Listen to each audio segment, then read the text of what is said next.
তো welcome to the channel, সকলকে চ্যানেলে স্বাগতম। তো আজ আমরা আলোচনা করব আসন্ন এসএসসি যে গ্রুপ ডি, তো পরীক্ষা কেন্দ্রের যে সব নিয়ম, সময়সূচি, প্রয়োজনীয় ডকুমেন্টসের সম্পূর্ণ চেকলিস্ট সম্পর্কে আমরা আজ আলোচনা করব। তো তাহলে দেখে নেওয়া যাক। তো প্রথমে পরীক্ষার নিরাপত্তা কী কী। এআই চেকিং হবে, ঠিক আছে। এআই চালিত ডিজিটাল চেকিং এবং তল্লাশি হবে। সিসিটিভি নজরদারি থাকবে বলছে। প্রতিটি পরীক্ষা কেন্দ্রে 100% সিসিটিভির আওতায় থাকবে প্রতিটা পরীক্ষার্থী, ঠিক আছে। কঠোর নিয়ম পালন করা হবে। যে কোনো অসৎ উপায় অবলম্বন করলে প্রার্থী কী করবে, বাতিল করা হবে, আইনি ব্যবস্থা নেওয়া হবে। পরীক্ষার্থীকে বাতিল করা হবে এবং আইনি ব্যবস্থা নেওয়া হবে। তো এটা নির্দেশিকায় বলেছে, দেখা যাক কতটা ফুলফিল করতে পারে। এরপর গুরুত্বপূর্ণ তারিখ আর পরীক্ষার সময়কাল। দেখো, গ্রুপ সি তো হয়ে গেছে, এটা ধরছি না। গ্রুপ ডি 8ই মার্চ নির্ধারিত যে তারিখ। সময় কয়টা? 12টা PM থেকে 1টা 20 PM পর্যন্ত সময়সীমা পরীক্ষার। তো নির্দিষ্ট সময়ে আপনাকে পৌঁছাতে হবে পরীক্ষা কেন্দ্রে।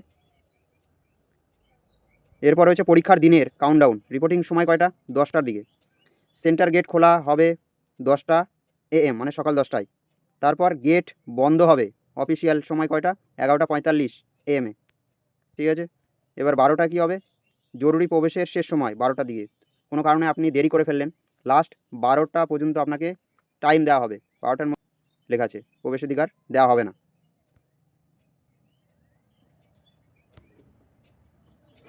তারপর নেক্সট কী বলেছে?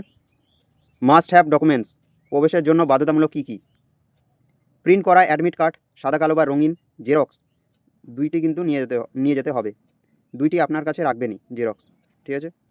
এরপর কি? আসল ও বৈধ সচিত্র পরিচয়পত্র, মানে আপনার ছবি আছে এমন পরিচয়পত্র, যেমন Aadhaar, voter ID, PAN card, driving licence, ঠিক আছে, অথবা পাসওয়ার্ডের মধ্যে যে কোনো একটি আপনাকে ক্যারি করতে হবে। গ্রিন জোন, যেসব জিনিস সাথে আপনি নিয়ে যেতে পারবেন। একটি স্বচ্ছ জলের বোতল, ঠিক আছে। আর কি? একটি স্বচ্ছ কালো বা নীল বল পেন, ঠিক আছে, ওএমআর ফিল আপের জন্য, ঠিক আছে। বল পেন কিন্তু, জেল পেন না, সাধারণ যেসব পেন হয়। আর কি? স্বচ্ছ ফোল্ডার, মানে সাধারণ ডকুমেন্টস রাখার জন্য একটি ফোল্ডার আপনি নিয়ে যেতে বা ক্যারি করতে পারবেন। রেড জোন, যেসব সামগ্রী আপনি ভিতরে নিয়ে যেতে পারবেন না, এগুলি ধরা পড়লে তৎক্ষণাৎ বহিষ্কার করা হবে, মানে আপনাকে আর পরীক্ষা দিতে দেওয়া যাবে না। যেমন mobile phone, calculator, electronic gadget, smart watch, ঠিক আছে, যে কোনো ধরনের ঘড়ি স্মার্ট, সেগুলো সোনার গয়না বা মূল্যবান ধাতব জিনিসপত্র কিন্তু আপনাকে রেখে যেতে হবে। তো এসব আপনাকে রেখে যেতে হবে বাড়িতে বা সেই কেন্দ্রে, বিশেষ কোনো জায়গায় রেখে যেতে হবে। বিশেষ সতর্কতা, ড্রেস কোড। কি? জুতো বা বুট পরা নিষিদ্ধ। আচ্ছা, এখানে জুতো বা বুট নিষিদ্ধ করেছে, শুধু চপ্পল, হাওয়াই চটি, ফ্ল্যাট স্যান্ডেল আপনি পরে যেতে পারবেন। তো এটা ফলো করতে হবে, যেহেতু নির্দেশিকায় রয়েছে, তো আপনারা অ্যাভয়েড করবেন। চপ্পল বা হাওয়াই চটি বা ফ্ল্যাট স্যান্ডেল পরে যাওয়ারই চেষ্টা করবেন। পরীক্ষার হলে শুধুমাত্র চপ্পল বা স্যান্ডেল পরে প্রবেশ করা যাবে। জুতো পরে গেলে তা বাইরে খুলে রাখতে হবে, যা হারিয়ে যাওয়ার চরম ঝুঁকি থাকে। আচ্ছা, এটা বিশেষ একটা ওয়ার্নিং, ঠিক আছে, হারিয়েও যেতে পারে। এরপর কি? লাগেজ বা মূল্যবান সামগ্রী। ক্লক রুমের কোনো নিশ্চয়তা নেই, মানে আলাদা করে পরীক্ষার্থীদের রাখার জন্য কোনো বিশেষ ব্যবস্থা কিন্তু সরকার করেনি, ঠিক আছে, সেখানে পাবেন না। তো এর জন্য আপনাকে ব্যবস্থা করতে হবে। যদি পান সেরকম কারো কাছে রেখে যেতে পারেন, অথবা সেখানে পাওয়া যায় বিভিন্ন দোকানে বা কোথাও রাখার টাকার বিনিময়ে। তো এটা আপনার দায়িত্ব। ব্যাগ ও মূল্যবান সামগ্রী নিজ দায়িত্বে রাখতে হবে। পরীক্ষা কেন্দ্রে পর্যাপ্ত ক্লক রুমের সুবিধা নাও থাকতে পারে, এখানে বলেছে থাকতেও পারে অথবা নাও থাকতে পারে পর্যাপ্ত। তারপর কি? অপ্রয়োজনীয় দামি জিনিসপত্র, ঠিক আছে, বাড়িতে রেখে আসাই বুদ্ধিমানের কাজ, ঠিক আছে। তো এগুলো সতর্কতা। এবার পরীক্ষার হলের নিয়মাবলী।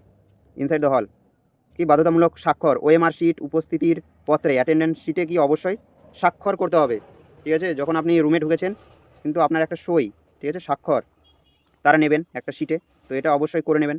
ওএমআর জমা, পরীক্ষা শেষে অরিজিনাল ওএমআর শিট পরিদর্শকের কাছে জমা দিতে হবে, ঠিক আছে, ওএমআর শিট জমা দিতে হবে। এরপর কি? নো আর্লি এক্সিট, পরীক্ষা শেষ হওয়ার আগে উত্তর দেওয়া হয়ে গেলেও কাউকে হল ত্যাগ করা যাবে না। দেখা গেলো আপনার পরীক্ষা 1 ঘন্টা 1.5 ঘন্টা আগে হয়ে গেছে, কিন্তু আপনাকে যেতে দেবে না, কারণ পরীক্ষার যে নির্দিষ্ট সময় শেষ হবে তারপরে আপনি বেরোতে পারবেন। এবার পিডব্লিউডি পরীক্ষার্থীদের জন্য বিশেষ নির্দেশিকা। বাধ্যতামূলকভাবে পিডব্লিউডি পরিচয়পত্র, শংসাপত্র সাথে আনতে হবে। শিক্ষাগত যোগ্যতার প্রমাণপত্র, পাসপোর্ট সাইজ ছবি সাথে রাখা আবশ্যক। পরীক্ষার হলে কোনো সাহায্যের প্রয়োজন হলে পূর্বানুমতি নেওয়া বাধ্যতামূলক, মানে আগেই আপনাকে অনুমতি নিতে হবে। তো এটি একটি নির্দেশিকা। এরপর প্রো টিপ, শেষ মুহূর্তের প্রস্তুতি। কি বলছে? পরীক্ষার একদিন আগে, ঠিক আছে, একদিন আগে আপনার কেন্দ্র দেখে আসুন। এটি করলে অনেক ভালো হয়, যে কাল পরীক্ষা, আজ আপনি গিয়ে ঘুরে আসছেন বা জায়গাটি সম্পর্কে জানছেন যে কোথায় কী। এটা অবশ্যই করা উচিত, কারণ যেদিন পরীক্ষা সেদিন আপনি হয়তো তাড়াহুড়ো থাকবেন, দেরি হয়ে যেতে পারে।